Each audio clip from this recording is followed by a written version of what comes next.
Salut, moi c'est Ellie et bienvenue sur ma chaîne. Désolée mais pour cette vidéo, vous n'allez pas pouvoir me voir. Je trouve rarement le temps de tout déballer, de me filmer et de faire autre chose. J'ai beaucoup de choses à faire, j'ai beaucoup de cours à réviser, donc je suis vraiment désolée.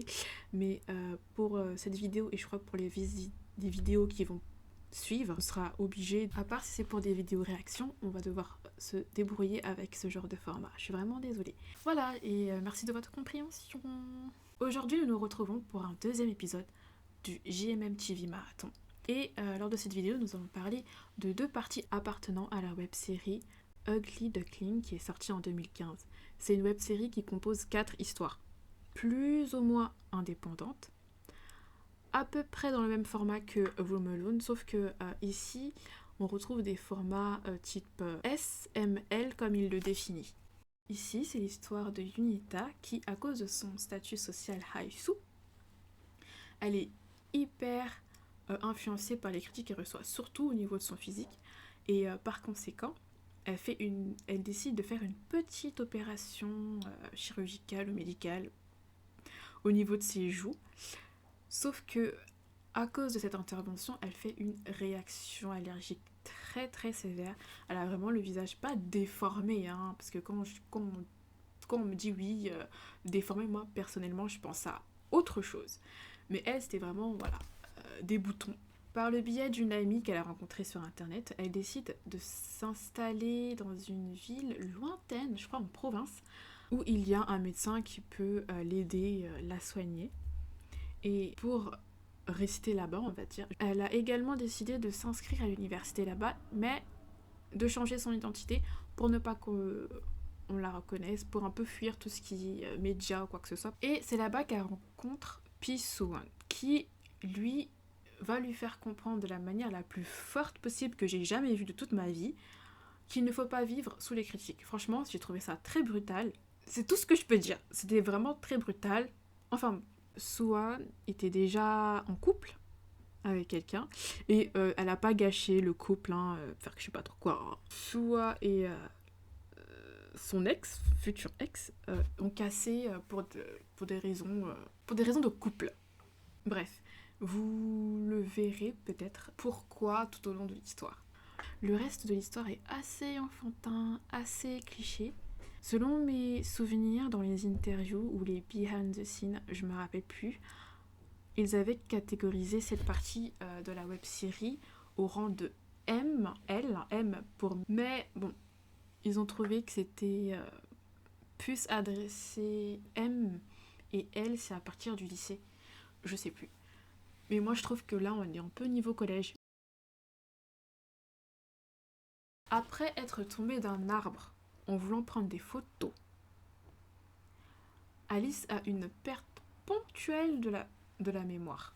C'est-à-dire, vous voyez Martin, genre tous les matins, c'est la même chose. Et ben elle, c'est presque pareil. Sauf que je trouve que c'est pire même. Elle, dès que elle ferme les yeux, même si elle s'assoupit genre dans la journée, elle oublie tout. Et quand je dis qu'elle oublie tout, c'est vraiment elle oublie tout. Elle oublie qui elle est, elle oublie son prénom. Et à cause de cette maladie extraordinaire, elle a des post-it et des pense-bêtes. Enfin, c'est la même chose, pense-bêtes, post-it. Elle a des post-it partout. Mais quand je dis partout, mais il faut voir sa chambre, c'est remplie de post-it. Même sur son sac à dos, son cartable, excusez-moi, c'est rempli de post-it. Et c'est à ce moment-là qu'il y aura Fuyu et Ashton qui vont tourner autour d'elle pour avoir son cœur. Cette série, un peu comme Perfect Match, hein, elle est vraiment mignonne, elle est vraiment adorable, un peu stupide, un peu non réaliste, mais c'est vraiment voilà le monde des bisounours, on va dire ça comme ça. Sans insulter, hein, j'insulte rien, j'ai rien contre le monde des bisounours, franchement. J'ai grandi dedans et j'ai pas de honte. J'ai aimé. Enfin, j'ai pas aimé les bisounours, moi c'était plus My Little Pony, mais j'ai pas de honte à le dire, franchement. Est-ce qu'elle est comparable à Make It Right? Et là, j'ai envie de dire non, pas du tout. On n'étouffe pas au niveau du nombre de personnages. Et la structure du scénario est très simple.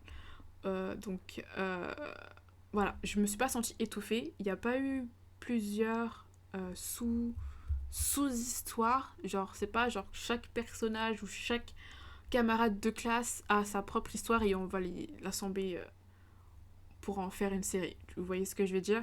Là, c'était vraiment très épuré, espacé, simple et bien construit surtout. Et c'est pour ça que je vous le recommande, en tout cas.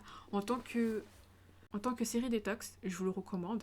Si vous êtes à la recherche de quelque chose de très léger après avoir regardé, je sais pas, une série où il y avait du sang partout, ou après un film d'horreur, si vous voulez, histoire de vous changer l'esprit.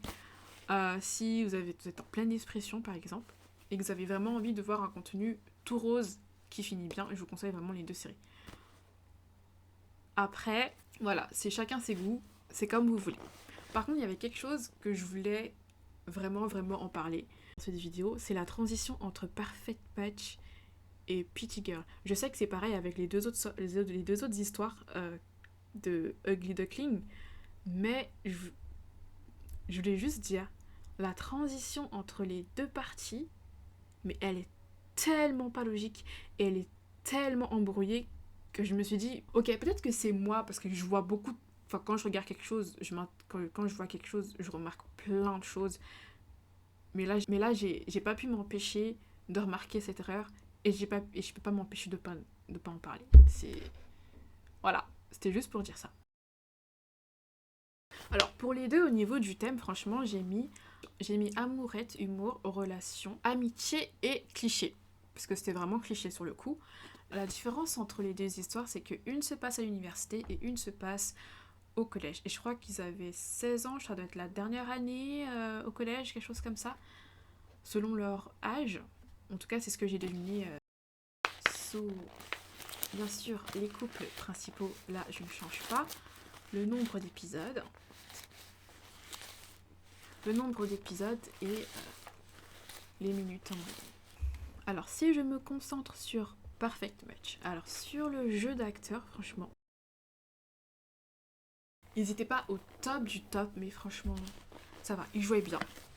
J'ai rien à dire et franchement, j'ai mis un 7,5 et ça leur va bien.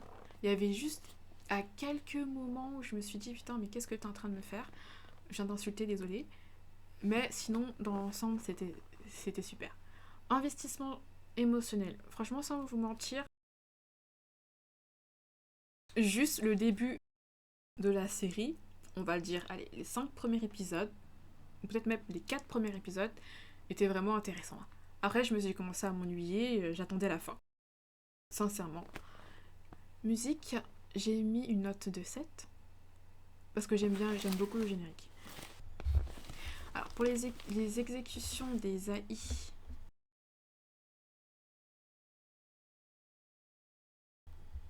il n'y en avait aucune, et l'originalité de l'intrigue et pas de l'histoire, j'ai mis 5. Pour Pretty Girl, jeu d'acteur, franchement, mieux faire. Peut-être, je vais pas dire peut-être c'était leur première série, parce que ça se voyait que c'était leur première série, c'était leur première scène en tout cas.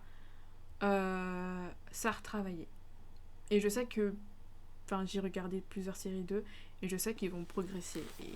Mais là, c'était pas encore ça. Du coup, 5 sur 10.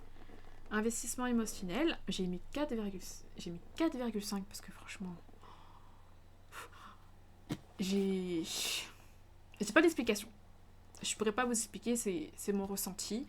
Et ouais, j'ai mis 4,5 et j'ai été gentille.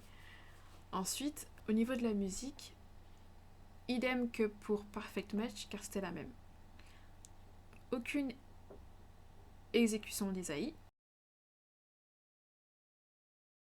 Pour l'originalité de l'intrigue, j'ai mis un 4. J'ai eu un gros problème avec les pleurs de Alice. Je l'ai pas trouvée active du tout. Elle était vraiment passif et j'ai vraiment eu l'impression que son entourage la portait. Et je trouve même que si on avait tourné le film plus du point de vue de Ashton, peut-être que l'histoire aurait été beaucoup plus intéressante. Ce qui nous donne pour les deux séries une moyenne de 6 pour Perfect Match et une moyenne de 4,86 pour Pretty Girl.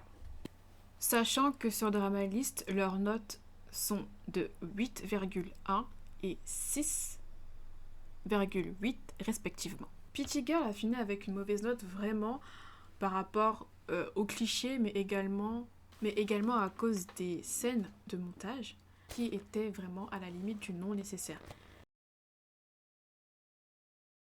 Il nous reste encore 2 histoires à traiter sur Ugly Duckling et bien sûr à noter.